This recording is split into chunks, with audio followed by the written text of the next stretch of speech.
Let's talk about this section, because that's like the gimmick in this drop, is that everything's being plucked at the same, like this whole stack. And it started with these chords. So here's the chords.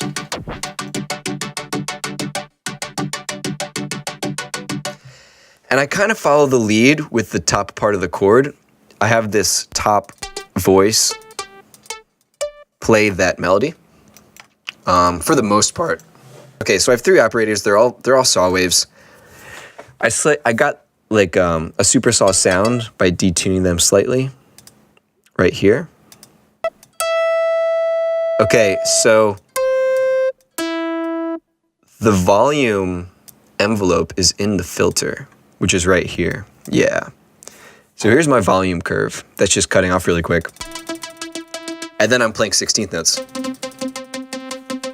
So that's how I did that. But let me turn off all the effects here.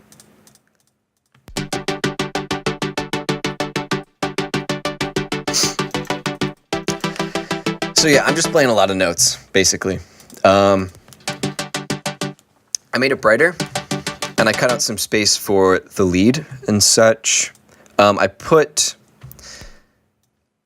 this vocoder on it to make it sound a little wetter, because like this was kind of dry.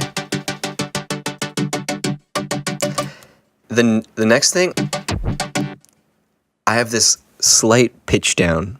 I turn that on and off. It only happens sometimes, but the same place every time.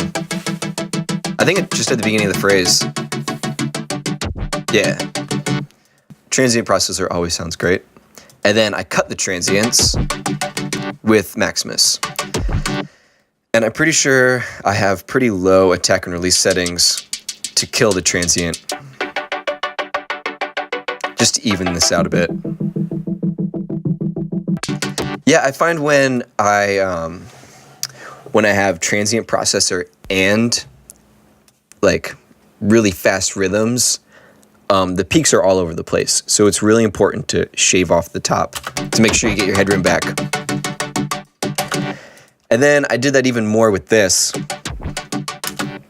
Soft clip and then hard clip. And then I layered that with a noisy bass, which I think is right here.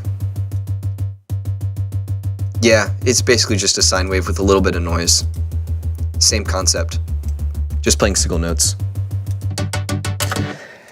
And then the third layer was this lead, which is the same lead from the beginning, which I actually made with a vocal thing. I'll show you that later.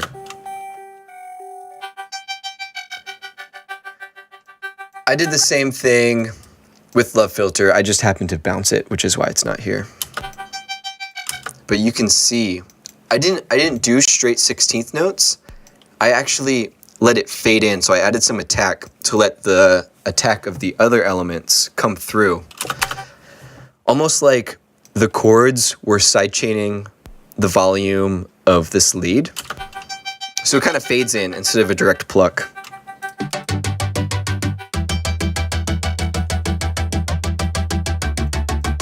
And the stack gets bigger here in the second half of the drop.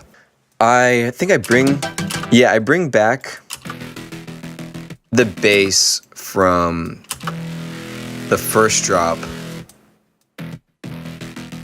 But this time I put a Love Filter on, same 16th note pluck. And then, yeah, I don't have a sub in this section. It's really just this thing. And then the second half, I actually pitched up the bass an octave. And I cut out the low end because I added this sub layer, which is just a sine wave. This is it right here. This is the sub layer. It's just a sine wave in harmless. And I don't cut it off all the way because if you do that with a sub, it gets like really messy.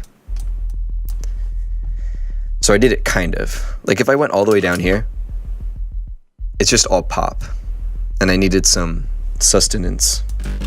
So there's the bass,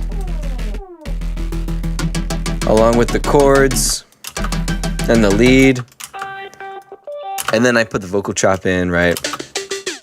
And this is also where I introduce the guitar, but it's just, I have it filtered. I chill it out a bit here.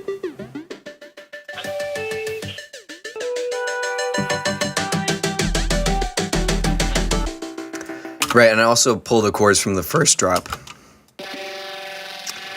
And I put the same love filter on it. So here's the love filter. And then when I get to this section, I turn it up. And that just adds to the stack.